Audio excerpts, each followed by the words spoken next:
વલસાડ જિલ્લાના ધરમપુરમાં વરસ્યો ધોધમાર વરસાદ શરૂ થતાં જ લોકોએ ભારે ઉકળાટ અને ગરમીમાંથી મળી રાહત। ધરમપુરના હાથીખાના, સમડી ચોક, આસુરા સર્કલ, 3 દરવાજા સહિતના વિસ્તારોમાં વરસાદ વરસ્યો।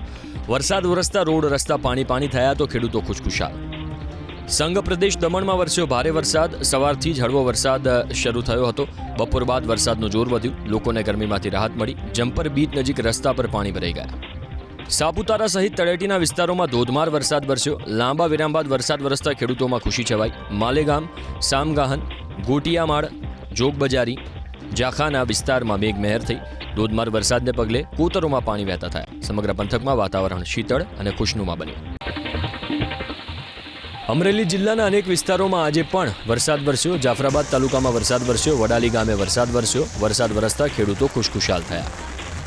સાવરકુંડલા શહેર અને ગ્રામ્ય વિસ્તારોમાં ધોધમાર વરસાદ વરસ્યો। સાવરકુંડલાના વીજપડી, ખડસલી, છાપરી, મેવાસા સહિતના ગામોમાં વરસાદ વરસ્યો। સાવરકુંડલા શહેરમાં પ્રથમ વરસાદથી જ ચેકડેમ છલકાયો। હનુમાનજી આશ્રમ પાસેનો શહેરનો સ્થાનિક ચેકડેમ છલકાયો। સારા વરસાદને પગલે ખેડૂતોમાં ખુશીનો માહોલ છવાયો। સાવરકુંડલા ગ્રામ્યના મોટા ભામોદરા, ભોંકરવા, ડેડરકી, લીખાડા, નાની વડાળ ગામોમાં પણ વરસાદ। રાજુલા શહેર અને ગ્રામ્ય વિસ્તારોમાં પણ વરસાદ વરસ્યો। ડુંગર, કુંભારિયા, દેવકા, હિંડોળના, છતડિયા, કડિયાળી સહિતના ગામડાઓમાં વરસાદ વરસ્યો। ભારે બફારા બાદ વરસાદ વરસતા વાતાવરણમાં ઠંડક પ્રસરી, ખેડૂતોમાં ખુશી છવાઈ।